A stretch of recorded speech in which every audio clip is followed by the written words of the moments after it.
아무리 말해봐야 공감 못하기도 할 것이다 싶긴 합니다. 하지만 그럴 사정이 있었습니다.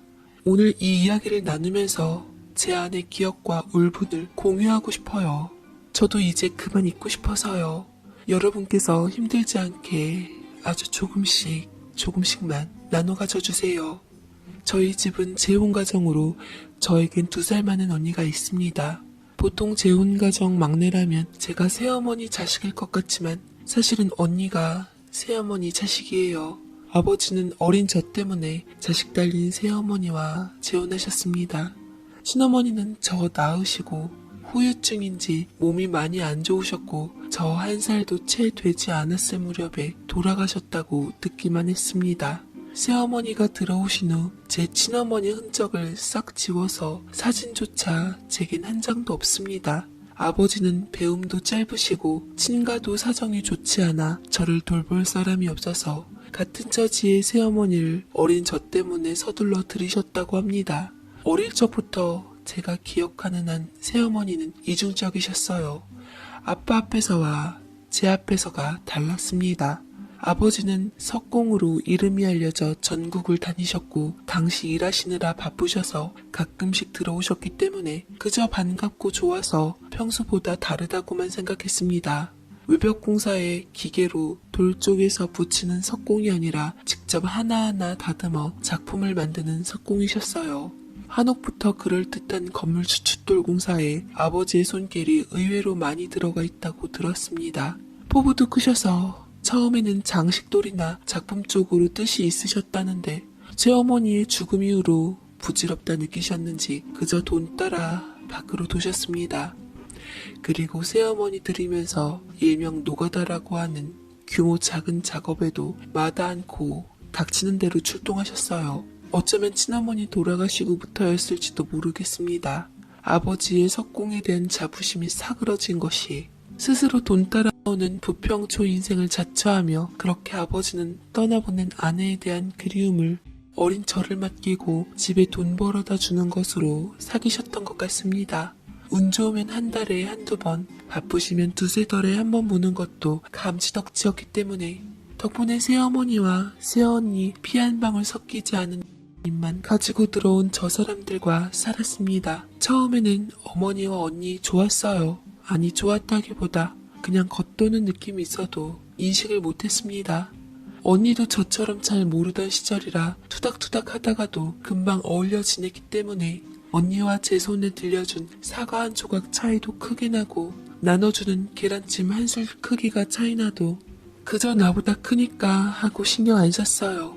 하지만 막연하게 느끼는 겉도는 느낌이 확신에 가깝게 된 것은 점점 자라면서 별것 아닌 사소한 것에서부터 제게만 아까워하는 것이 느껴져서입니다. 5살 때 7살이던 언니와 같은 무늬 같은 모양의 원피스를 입고 다니며 자멜소리를 듣던 저는 7살 때는 언니가 입던 옷을 점점 물려입게 되었습니다. 새어머니 말로는 치수도 없고 요즘 옷 품질이 좋아져 입어도 멀쩡하니 이렇게 해야 아빠가 힘들게 벌어다 준 돈 아끼는 거라셨습니다.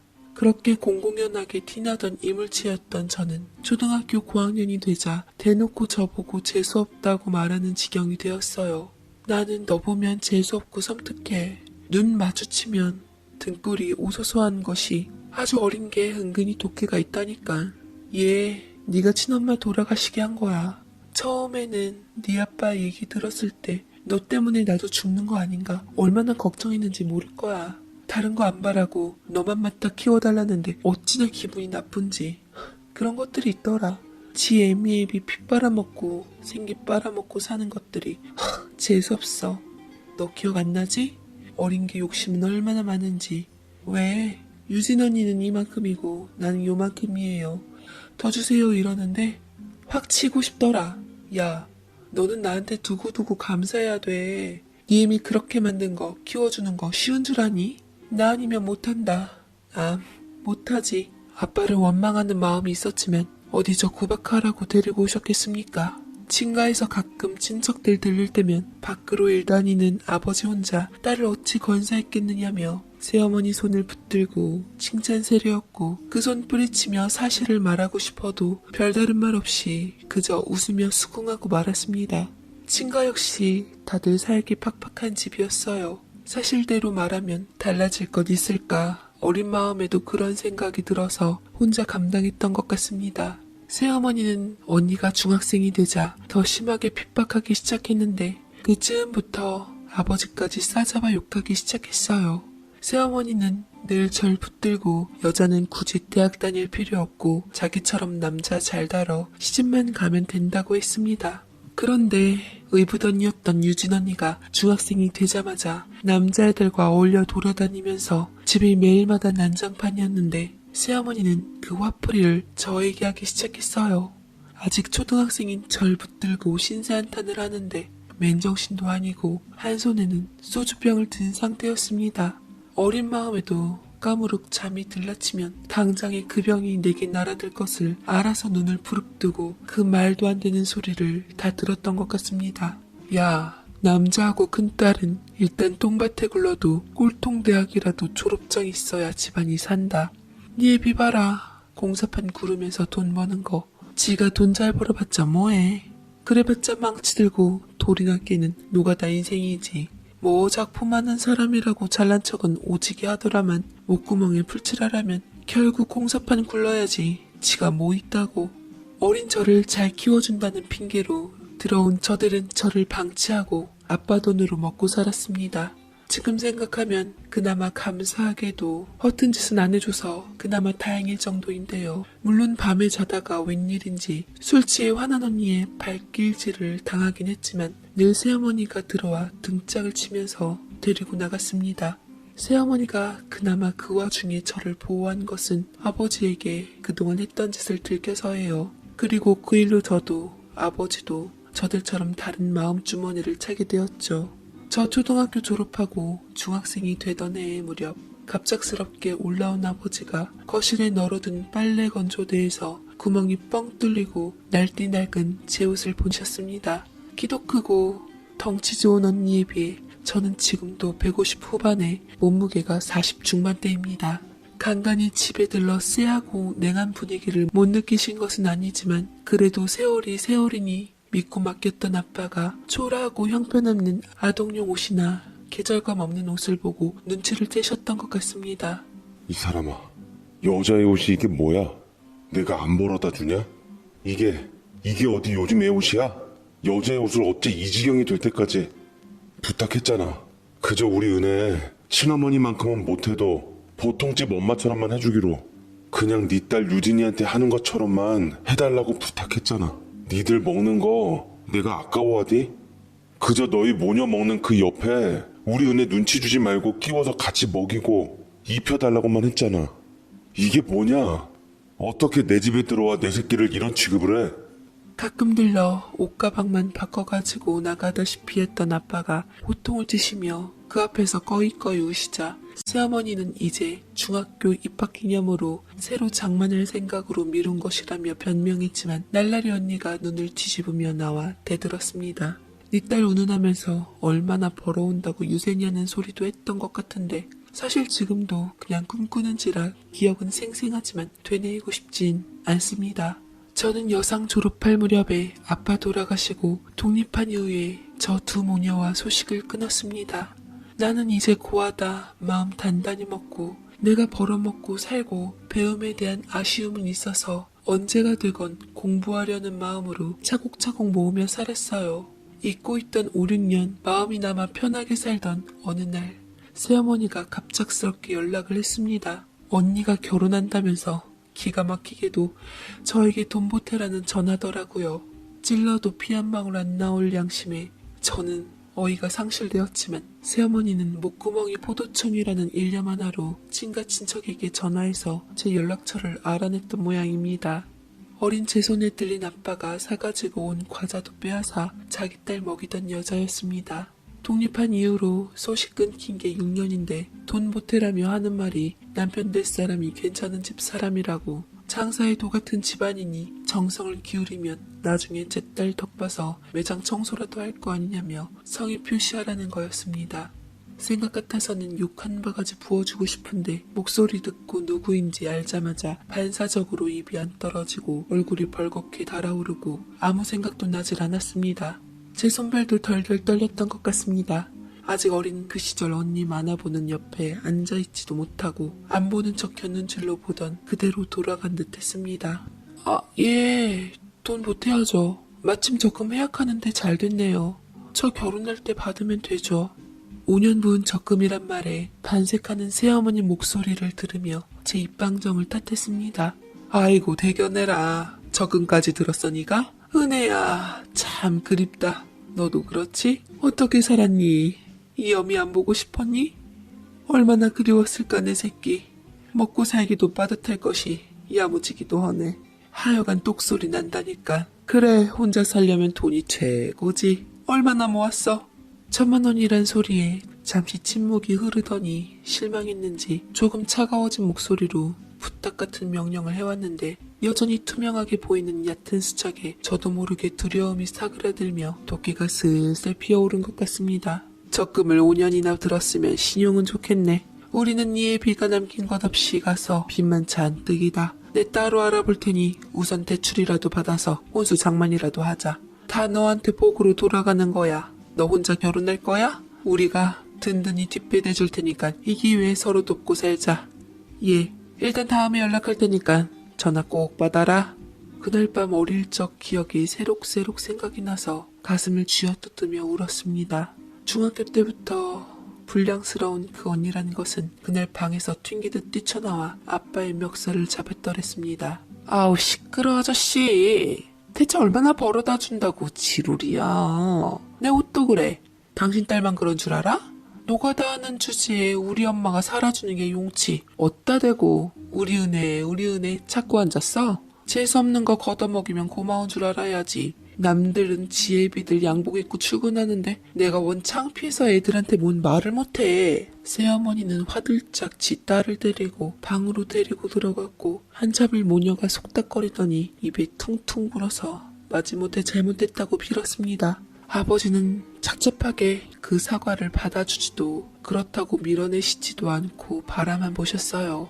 아버지는 다음날 아침 짐을 싸서 나가셨는데 간밤 무슨 소리를 하셨는지 몰라도 새어머니는 그때부터 지친 딸 유진이를 단둘이 하셨습니다. 그것이 좋은 것인지 아닌지는 잘 모르겠습니다. 더욱 밖으로 폭주하기 시작한 언니 때문에 새언니 술주정은 더욱 심해졌는데 다행히 큰 손찌검 같은 것은 없었습니다. 그저 아버지에 대한 원망과 하소연 비하가 더 늘었고 꼬집는 것이 좀 더 치열해졌을 뿐이죠.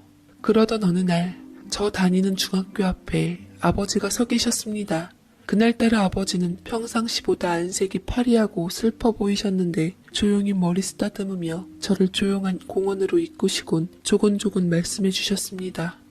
은혜야, 우리 은혜도 이제 어느 정도 컸으니까 아빠가 말해줄게.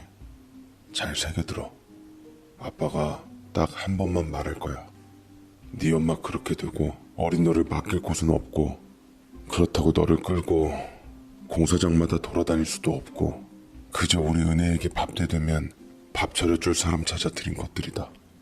이 아비가 아무리 살뜰히 챙긴데도 장돌뱅이처럼 떠들 수밖에 없는데 어린 너는 버틸 수 없고 더구나 여자애를 어디 그 무리에다 굴리겠냐.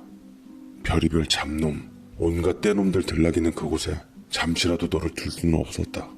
그저 너 하나 보살필 사람 찾아 마침 제 딸 있다는 여자 들였다.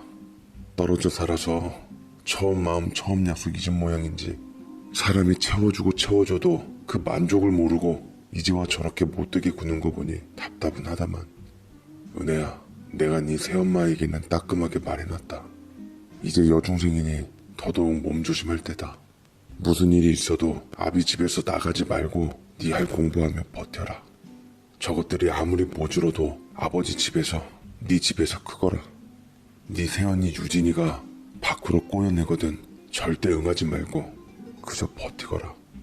아비가 너 고등학교 졸업하고 대학 가면 독립할 수 있게 준비하고 있으니까 버티자 은혜야. 그리고 앞으로 네 새어머니 폐악질이 더 심해질 거다. 그럴 사람이지. 한 귀로 듣고 한 귀로 흘리거라. 그리고 은혜야, 혹시 이 아비한테 무슨 일이 생기면 꼭 아버지 공구상자 챙겨라. 꼭 네가 챙겨야 한다, 은혜야. 내가 홍도 아저씨에게도 신신당부해놨다만 사람은 100% 믿는 거 아니지. 꼭 기억해라, 은혜야. 아버지 공구상자. 그리고 꼭 이 아비 집에서 어른이 된 다음에 나가거라. 아버지 말씀대로 하루벌이 30, 40인 기능공으로 전국 지방까지 돌아다니며 벌어온 돈은 어쩌고 새어머니는 날로 절 붙들고 아버지 욕을 하는 날이 많아졌습니다. 그때마다 심장이 벌렁거렸지만 아버지 말씀을 가슴에 새기며 버텼습니다. 아버지 말대로 이 집은 아빠 집 그리고 내 집이었으니깐요. 내가 커서 어른이 되어 반격해야지. 그때까지 객식구 유세로 시끄럽지만 안전한 이 집에서 버텨야지 하며 뭉갰습니다. 요즘 네 아빠 영 이상하단 말이야. 이 인간이 여자가 생겼나? 야, 너 뭐 들은 소리 없냐? 어째 잘 올라오지도 않고 돈도 훅 줄었어? 어? 아니, 너 커서 먹는 것도 늘어. 입힐 것도 늘었대도 영 공사가 안 풀린대. 아니 네 애비가 그래도 그쪽으로 알아준다고 내 그거 하나 보고 들어왔더니만 이거 필시 다른 요사스러운 게 들러붙은 게 틀림없어. 무슨 소리 못 들었어 너는? 이 잡초 같은 거 재수없더니만. 야, 네 애비가 너 버린 것 같다고. 발로 툭툭 차며 저에게 물었지만 저 역시 내막을 모르기는 마찬가지였습니다. 그 와중에도 술 마시고 우리 아빠와 나 원망하며 방으로 쳐들어와 해코지하던 언니란 것 때문에 매일매일 힘들었습니다. 무조건 지 딸에게 잘못했다고 빌라던 새어머니는 아빠가 돈을 못 벌어 제대로 받쳐주지 못하니 착한 애가 못된 모습 보이는 거라 했습니다. 인문계 못 넣고 여상 다니던 저에게 억울하면 저 세상에 가 있는 애미한테 하소연하라고 발길질하던 언니가 좋은 남자를 만나 결혼하다니 하늘이 무심하다 싶었습니다. 빨래 건조대 날띠 낡은 옷을 보고 아빠가 한 소리 하자 다짜고짜 달려나와 황소 같은 덩치로 우리 아빠 밀치던 언니가 무슨 복으로 좋은 남자를 만났다는 것인지 이미 중학교 때부터 술, 담배, 온갖 비행 일삼으며 오토바이 뒤에 교복치마 줄여입고 팔랑거리며 다니던 언니가 무슨 방법으로 좋은 집에 시집을 간다는 것인지 배알이 뒤틀렸습니다. 나는 아직도 변변한 연애 한번 해본 적도 그럴 엄두도 못 내고 있는데 말입니다. 아버지에게 무릎 꿇고 다시는 안 그러겠다 눈물을 흘리던 이 모녀는 이후 제게 온갖 폐악질 떨던 생각이 아직도 생생한데 말입니다. 새어머니는 자기 딸이 사고 칠 때마다 찍소리 안 나고 그거 다 모아서 저에게 풀었습니다. 언니가 누구 접했다, 담배 피다 걸렸다, 학교에서 전화 오면 저 그날 잠 못 잤습니다. 밤새도록 술병 나발 불어대며 온갖 욕에 저주의 말을 퍼부어대며 자기 딸이 집에 들어올 때까지 저를 붙들고 아버지 욕을 했습니다. 교통사고나 나서 지 마누라나 따라가지 돈 번다고 천국 팔도 누벼도 대단하게 버는 것도 아니더구만. 꼴랑 몇배 뻘이 그렇게 밖에 나가 일하면서 1,000만 원도 못 벌어. 능력 없는 게 그렇게 남자는 공부하고 대학 가야 하는 거야. 너도 내가 이 나이까지 키워낸 거 감사히 여겨 이거사. 내가 모질지 못해서 이러고 있지. 독한 여자 만났으면 넌 진작에 없어졌어. 알아? 의붓 딸을 누가 나처럼 너그럽게 품어주냐? 내가 순해서 그나마 네 꼴 보는 거야. 에이, 잡초 같은 거 볼 때마다 확 뽑아버리고 싶네. 그 사건 이후 아버지는 2-3달에 한 번 정도 오셔서 저만 보고 밤기차를 타고 바로 내려가셨는데 새어머니는 아버지 앞에서는 세상 자상한 아내인 척 요사 떨고 그 딸도 똑같이 생글생글 밥상 앞에서 일부러 보란 듯 제 앞에 맛있는 반찬을 밀어넣으며 이중인격을 떨었습니다. 나날이 피골이 상접해져만가 걱정되어 물을 때마다 괜찮다 하시던 아버지는 제가 여상 졸업할 그 겨울 일 끝나고 인부 아저씨들과 술 한잔 딱 하시고 주무셨다는데 다음날 아침 못 일어난 채로 객사하셨습니다.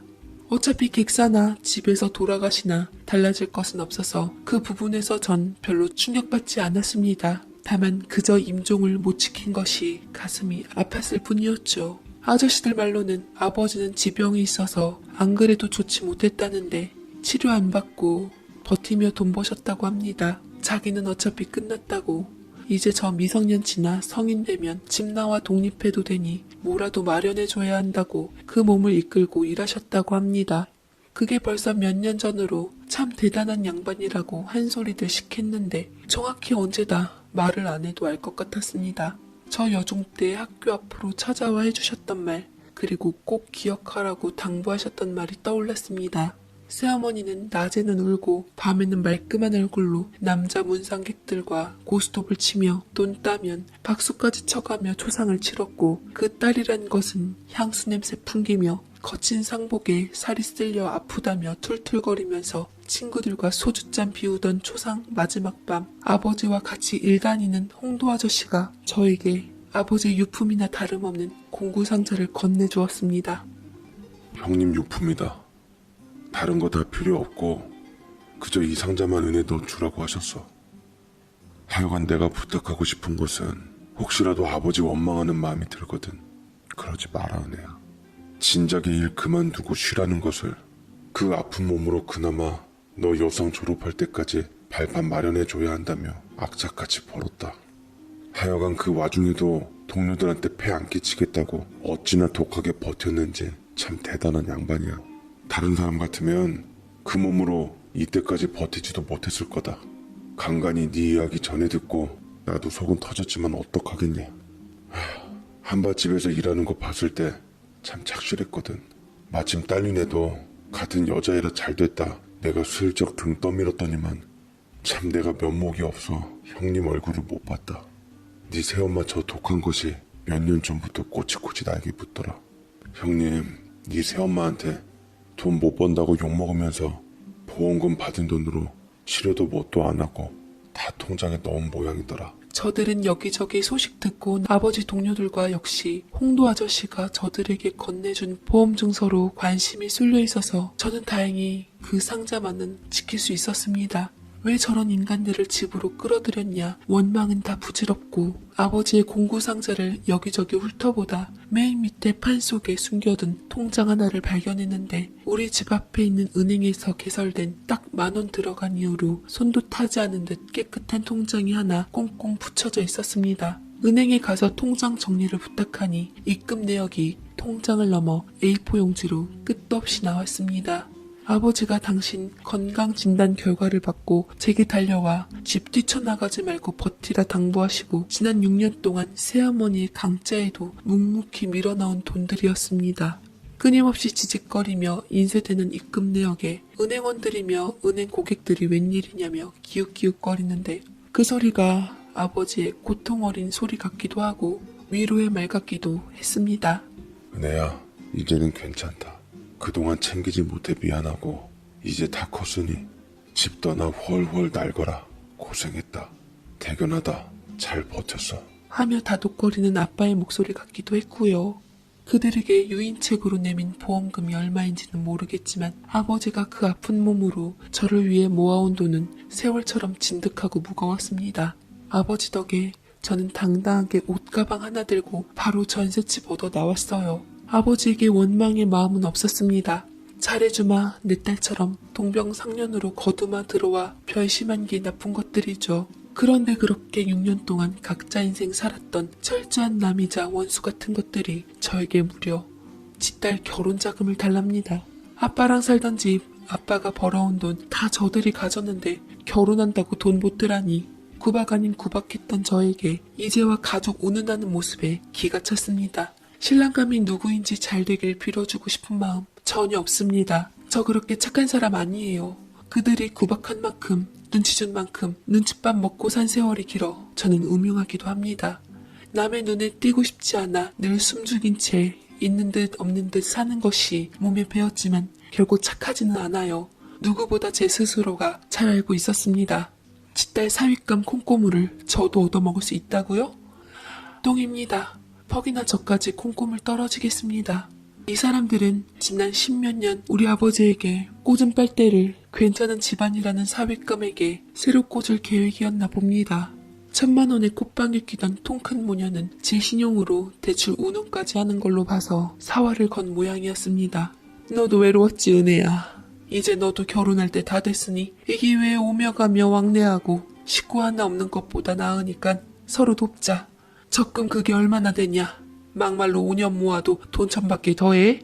그래도 적금 5년이면 신용도 탑 클래스지. 내가 예뻐했던 거 기억하는지나 몰라. 얼마나 예뻐했는데. 속으로. 저도 결혼할 때 다 돼서 혼주석 달랑 비는 것보다 언니 어머니 앉아 계시면 든든하고 좋죠. 신랑 가면 뭐하는 집인데 그렇게 쩔쩔매세요? 돈 많아요? 그러게 별건 없는데 그 집이 허름만 남아 상가 건물 있는 게 아쉽지는 않은가 봐. 시장통에 허름한데도 알부자라더라. 거기 도로 크긴 하잖아. 너 모르겠구나. 오래 떠나 지내서. 거기 재건축한다고 난리야. 옆에 아파트 들어서고 땅값도 오른 데다 건물 새로 올리면 제법 쏠쏠하다나 뭐라나 그러네. 거기 옛날에 문 닫은 구멍가게 있지 않냐. 그 집인데 건물 후지고 빌빌거리는 줄 알았는데 아주 돈벼락 맞았어. 이게 왜 오며 가며 마음 풀고 왕래하자? 얼마나 보태줄 수 있니? 우리야 대출 받을래도 뭐 가진 게 있어야 받지. 거기 매일 봉사활동 다닌다고 유명한 집인데 그 집이구나. 그래, 너는 직장인이라 대출 받기 쉽지 않냐. 대출이라도 해서 뒤 좀 밀어줘라. 하나밖에 없는 언니잖니. 가족 좋다는 게 뭐니? 안 그래? 김치국은 사발로 퍼마시고 있는 새어머니가 일주일 후에 저녁 먹으러 오라고 했는데 대답 않고 뚝 끊어버렸습니다. 나를 속으로는 예뻐했다는 황당한 발언을 들을 때부터 죽을 것만 같았습니다. 아마 제 또래 중에 그 구멍가게 모르는 사람 없을 거예요. 학교 다닐 때 매번 그 앞으로 지나다녔습니다. 보기엔 초라해도 그 집 할머니가 평소에도 돈 없고 행색 초라한 사람들 손 붙잡고 들어가 밥 먹이기로 유명한 집입니다.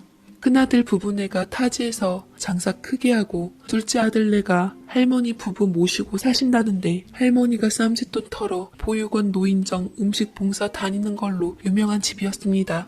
물론 저 역시 그 할머니 손에 이끌려 몇 번 먹을 것도 얻어먹고 밥도 먹었어요. 할머니는 이제 운영하지 않는 그 문 닫은 슈퍼 앞에 민소매 러닝에 꽃무늬 일바지 입으시고 의자에 앉아 매일 해바라기 하셨습니다. 그리고 아이들 무리 한 차례 지나가고 늦게 터덜터덜 집으로 가는 저를 할머니가 살짝 손으로 불러서 들어가 챙겨 먹이셨습니다. 당장 먹을 것보다 그 포근함이 좋아 또 집에 가기 싫어 이끌려 들어가면 할머니가 제 팔 꼬집힌 자리에 호랑이 연고도 발라주시고 했었더랬습니다. 근데 그 집이라니, 하필이면 그 할머니 손주라니, 이건 가만히 두고 볼 수 없었습니다. 혹시나 싶어 집에 들렸는데 황소 같은 덩치 언니가 모델처럼 살이 쪽 빠져 몰라보기 예뻐져 있었습니다. 게다가 얼굴도 다른 사람이 되어 있었죠. 하지만 못된 것은 여전했습니다. 살아있었네? 하긴 하찮은 것들이 목숨 줄은 즐기더라 보면은 간당간당하면서 안 끊어져. 그러고는 소리 안 내고 네 애비처럼 하는 것을 저는 못 본 척하면서 분노로 등골이 바짝 섰습니다. 그리고는 아플 정도로 방망이질을 쳐대는 심장과 토악질이 쏠리는 위장을 억누르고 결혼 축하한다고 인사를 건넸습니다. 새어머니는 몰라보게 변한 언니가 자랑스러운지 자신의 공까지 들추더군요. 내가 저거 사람 만들려고 2달을 밖에서 방문 자물쇠로 걸어 잠그고 굶겼다. 살만 빼고 저 키에 어디 내놔도 안 꿀리지. 내가 어디 좀 걷어먹였냐. 카드 긁어서 쌍꺼풀하고 코 세우니 저렇게 한 인물 나는 거야.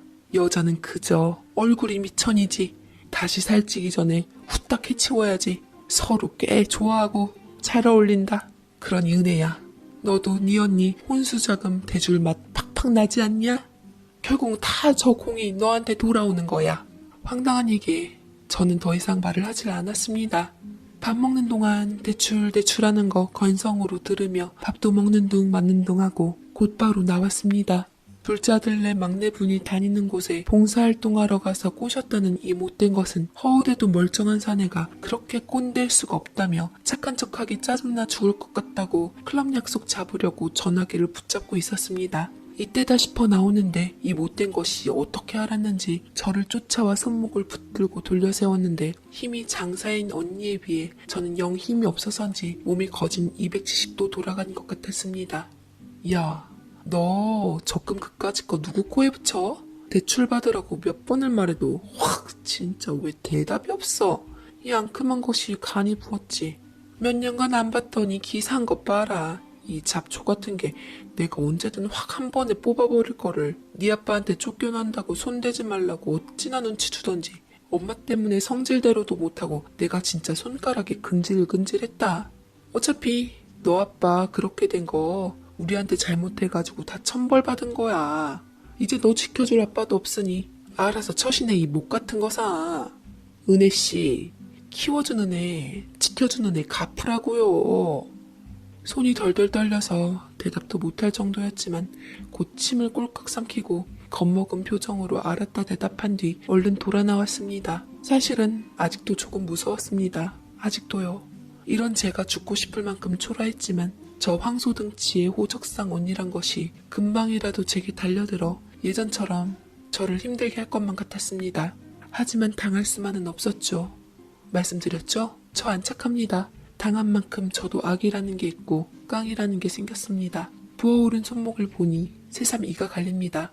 게다가 감히 돌아가신 내 아버지 이야기를 말끝마다 붙이며 욕보일 때 달려들어서 똑같이 만들어줄까 하는 충동이 생겼습니다. 무섭지만 말이에요. 번번이 저를 잡초 취급하던 모녀 사람 잘못 봤습니다. 잡초는 저들이고요. 저는 독초입니다. 우리 아버지 자신의 몸 태워가며 저 하나 지키시려고 머리 굴리신 거 보세요. 지난 시간 아버지가 남겨주신 통장의 내역서들 보고 또 보며 제가 느낀 것은 돈 그 자체보다 치밀하게 꾹꾹 눌러 담긴 분노와 저에 대한 사랑이었습니다. 그저 아버지 통장에 돈이 많이 찍히면 기분 좋고 조금 찍히면 화풀이하고 바로 티나는 허접한 잡초 같은 것들은 아버지의 당부, 그리고 그 말에 찍소리 않고 눌러 버틴 저와는 다른 부류입니다. 하지만 저는 아버지처럼 강한 독초는 아니라 옆 골목에 쪼그리고 앉아 울고 있는데 힐 신고 또각또각 한껏 꾸민 호적 언니, 아니 우리 집에 빌붙은 거대한 거머리가 나와서 택시를 잡아타는 것이 보였습니다. 저도 무슨 생각인지 얼른 뛰어가 택시를 잡아타고 쫓아갔어요. 어느 클럽 문 앞에서 요란스럽게 꾸미고 기다리고 있던 여자 2명하고 아는 척하더니 쑥 들어가더라고요. 거기 지키는 무서운 덩치들하고도 아는 눈치였습니다. 문지방이 닳도록 드나든 것이죠.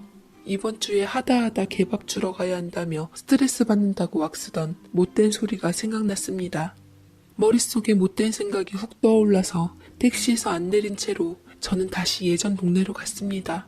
그리고는 중학교 가던 길에 있는 구멍가게 2층 상가집 호적 언니인 유진이가 노리는 불쌍한 남자가 산다던 그 집에 가서 다짜고짜 배를 눌렀습니다. 식구들 다 있는 눈치였지만 유진이 이름 대며 드릴 말씀이 있다고 말하자 소근소근 웅성웅성하더니 젊은 목소리의 남자분이 대답하고 한 5분 후쯤 문이 열렸습니다. 그 길디 긴 5분 동안 혹시 경찰 부른 건가 싶어 괜시리 겁도 나고 무슨 말을 해야 하나 나를 믿으려나 머리가 복잡했습니다. 사랑에 빠진 남자에게 대체 무슨 말을 해야 정신을 차리게 하냔 말입니다. 들키면 진짜 저것이 푼 인간들에게 봉변을 당할지도 모르지만 이미 충분히 당해서 더 물러설 것 없다는 생각이 들었습니다. 게다가 바로 2시간 전 인간이라면 입에 담지 못할 말로 돌아가신 아빠를 모욕한 것이 떠올리니 없던 용기가 생기는 느낌이었어요. 호적 언니 말대로 신랑 되실 분은 허우대는 멀쩡해서 진심을 전하기 위해 한껏 고개를 들어 눈을 맞추려니 힘들었지만 제가 누구인지 나름대로 소개했습니다. 안녕하세요. 저 김유진이란 사람 호적상 동생이에요. 제 이름은 알 것 없고요. 제가 청천벽력할 소리를 들었는데 2분 결혼 이야기 오고 간다면서요. 저 그러니까 선생님 할머니께 신세 많이 진 사람이에요. 제가 힘들 때 위로 많이 되어주셨어요. 그래서 그냥 지나칠 수가 없어서 왔어요. 그 여자에 대해 선생님이 아는 모습은 가면이에요. 그 실체는 아주 상종 못할 지질이라고요. 속지 마세요, 겉모습에. 그러자 남자는 당황하기도 하고 황당해하면서 어쩔 줄 모르더니만 할머니의 얘기를 기억하고서 말을 돌렸습니다. 아, 할머니. 우리 할머니 아세요? 우리 할머니 건강이 별로 좋지 않으셔서 지금 시간도 늦었고요. 아직 할머니가 살아계신 것을 알자 한편으론 반가웠지만 잘못 들었나 하며 아니 하며 이야기를 하는데 아래 위 모시메리 실내복을 챙겨 입으신 할머니가 무슨 일인가 싶으셨는지 눈을 개슴츠레 뜨시며 거실로 나오셨습니다. 부축을 받으며 소파에 앉으셨는데 치매라는 말에 한편으론 슬펐지만 그래도 건강히 살아계심에 감사하며 말을 이었습니다. 이 시간에 불쑥 찾아와서 죄송해요. 하지만 알고는 못 지나가요. 그 결혼했다가는 이 집 풍비박산나요. 그 집 모녀요? 아주 인간 실격에 사람 뜯어먹고 사는데 이골란 사람들이에요. 봉사하는 데서 알았다면서요. 걔 일부러 사람 낚으려고 거기 간 거예요. 유진이 걔가 노는 곳이랑 만나는 사람들은 따로 있어요. 철저하게 이중생활하고 신분 세탁하려는 거라고요. 그 사람들은요, 어린 저 키워준다고 우리 집에 들어와 살면서 우리 아빠 눈속임하고 할 말 못할 말 하면서 저를 힘들게 만들었어요. 제발 제 말 좀 믿어주세요. 하지만 역시나 사랑에 빠진 남자는 제 말을 들으려고도 하지 않는데 의외로 개슴츠레 주무시는 것 같던 할머니가 제 이야기를 자르려는 남자분을 툭툭 치셨습니다. 저는 말을 끊고 할머니를 바라보았죠. 아무리 급해도 할머니 말씀까지 자를 수는 없었나 봅니다. 희동아, 은혜 연고 좀 발라줘라. 아가, 또 엄마한테 혼났어? 아이고 우리 은혜. 저 불쌍한 것, 내가 너 보면 참 마음이 아프다. 할머니 저 기억하세요?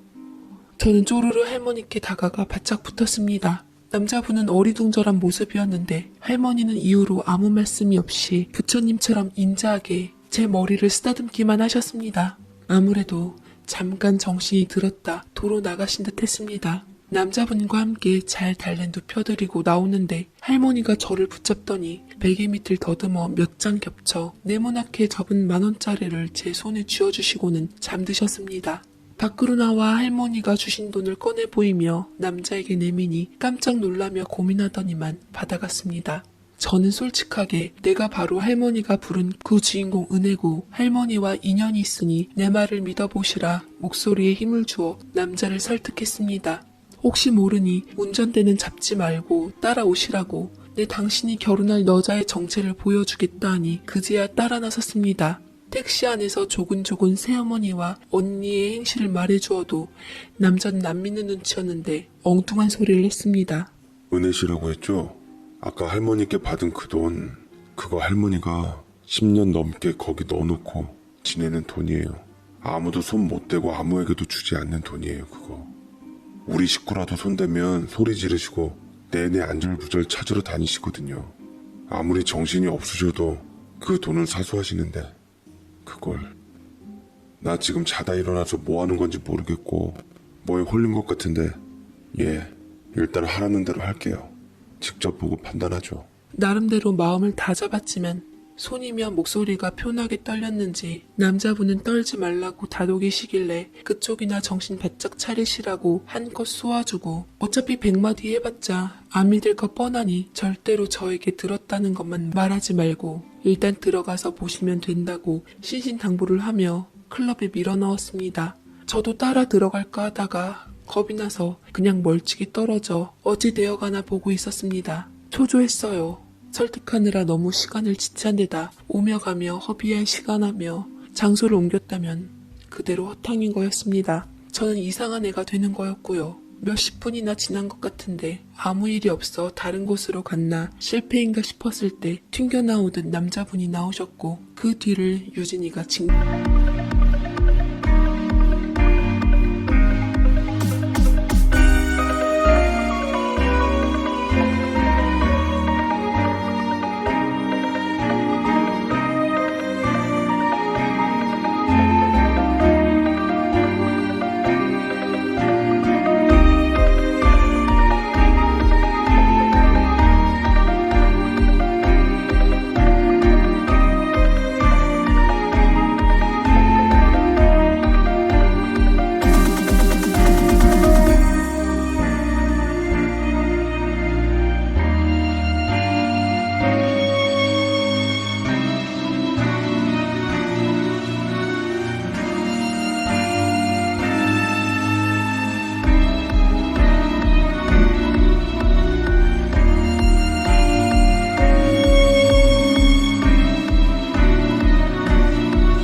징징 울면서 쫓아나왔습니다.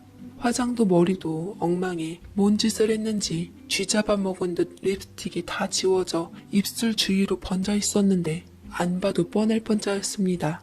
문 앞을 지키던 남자들이 도와주려는 듯 말을 걸자 니들은 상관 말고 입 다물라고 빽 소리를 지르더니 다시 남자분에게 가련한 척하며 매달리는데 순간순간 휙휙 바뀌는 태도가 아주 연기자 뺨치고 소름 끼치도록 무서웠어요. 저는 혹시라도 들킬까봐 가로수 뒤쪽으로 깊숙이 몸을 숨기고 그 원수 같은 독한 것의 계략이 물거품이 되는 것을 한순간도 놓치지 않고 지켜봤습니다. 제 바람과 달리 유진이를 잡초처럼 잘근잘근 밟기에는 남자분은 무척 점잖은 스타일이었는데 그럼에도 파랗고 차디찬 얼음 한 개가 주변에 한 겹, 두 겹 쌓이는 것이 보였습니다. 남자분 말은 낮고 조곤조곤한 데다 주위가 소란해서 들리지 않았지만 팥쥐 같은 유진이는 오해라는 말만 반복하더니 성질대로 안 되자 갑자기 달려들어 남자분 뺨을 후려쳤습니다. 그 모습을 보고 오히려 제가 다 놀랐죠. 역시 궁지에 몰린 쥐는 고양이를 문다더니 못된 것들은 잘못을 들키면 방귀 낀 놈이 성낸다고 적반하장입니다. 유진이는 누가 알려줘서 여기 왔냐며 악을 쓰더니 혹시 자기를 미행한 거냐며 의처증이 있느냐며 남자분을 몰아세우고 적반하장으로 빽빽거리며 지 무덤을 열심히 파고 있었습니다. 남자분은 생전 처음 느껴본 굴욕이었던 듯 맞은 뺨을 손으로 감싸고 잠시 충격을 가라앉히더니 뒤도 안 돌아보고 지나가는 택시를 긴팔 한번 치켜들어 잡고는 문을 탁 닫고 돌아갔습니다. 원래 얌전한 새님들이 한번 돌아서면 냉정하다는데 택시 닫히는 소리가 철문 닫히는 것 마냥 울림이 다른 것을 보아하니 저 마음을 돌릴 길은 죽음밖에 없어 보였습니다. 유진이는 몰려드는 문지기들에게 꺼지라며 소리치더니 그 자리에 주저앉아 누군가에게 전화했는데 악쓰는 소리를 듣자 하니 지 엄마에게 하는 것 같았어요. 집에 가봐 하며 악을 바락바락 쓰더니 헐벗은 친구가 가져다준 가방을 가지고 택시를 집어타고 바로 쫓아갔습니다. 남자분을 그곳으로 이끄는 것에만 약 3시간이 걸렸는데 막상 제가 목격한 것은 5분여 남짓된 제초 작업이었지만 충분했습니다. 그날 밤 저는 클럽 앞 대로를 따라서 다리가 아플 때까지 그리고 다리가 아픈 것을 즐기며 걷고 또 걷다가 집에 와서 꿈도 안 꾸고 꿀잠을 잤습니다. 그리고는 다음날 아침에 전화번호를 바꿔버렸어요. 뭐 호적상 유진 언니는 살 다시 찌기 전에 좋은 남자 새로 구했겠죠 뭐. 이 넓은 세상에 겨우 남자 하나 연애 방해한 것 뿐입니다. 대단한 복수도 아니지요. 저는 이후로 야간대학을 다니다 차분하고 얌전한 남자 만나 결혼했습니다. 욕심도 없고 그저 자기 손으로 종종대며 버는 것에 만족하는 수수한 사람입니다. 첫째는 제가 그렇게 태교를 열심히 했는데도 신생아 때부터 밤낮이 완벽하게 바뀐 아이라 무진 고생을 했답니다. 지금은 그저 천진하지만요. 남편에게는 마음 아파할까봐 저 자라온 이야기는 하지 않았어요. 아무래도 그 서러움과 도끼가 아이에게 전해졌나 싶어서 둘째 배가 불러오며 슬슬 걱정이 되었습니다. 조각조각 100만 개로 나누어 내 아버지의 사랑, 눈물, 그리고 여린 독초가 이악 물고 버린 소소한 복수담이 떠올라 나누어 뿌려봅니다. 새어머니와 새언니 모녀, 새빨대 톡 끊어버린 10년 전 제 일생일 때 최고의 사악한 작전이었어요. 이 조각을 줍는 분들께는 새어머니 모녀 같은 자가 얼씬도 하지 않기를 간절히 빌어봅니다. 환절기에 감기 조심하세요.